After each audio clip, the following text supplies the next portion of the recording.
Champions ট্রফিতে পাকিস্তান ইন্ডিয়ার খেলা দেখতেছি।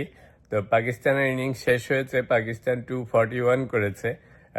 আজকাল ওয়ানডে ইন্টারন্যাশনালে anything under 280-90 is really mediocre score. এটাকে ডিফেন্ড করা খুবই টাফ, আর ইন্ডিয়ার জন্য এটা কোনো ব্যাপারই হবে না।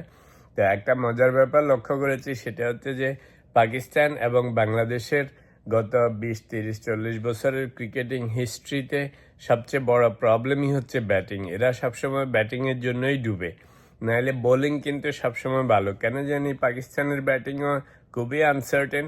ওদেরকে যে পুরা আনসার্টেন ক্রিকেট বলে, আসলে এর কারণ হচ্ছে ব্যাটিং। ওরা ব্যাটিং কোনো সময় কনসিস্টেন্টলি ভালো করতে পারে না। সেম ফর বাংলাদেশ, এদেরও কোনো ব্যাটিংয়ে কোনো কনসিস্টেন্সি নেই।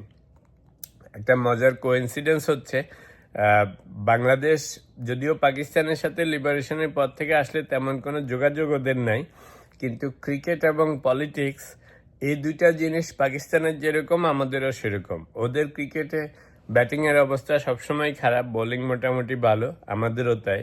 ওদের রাজনীতিতে কিছুদিন পর পরই আর্মি শাসন, এটা সেটা, পলিটিক্যাল আনরেস্ট, আমাদেরও তাই।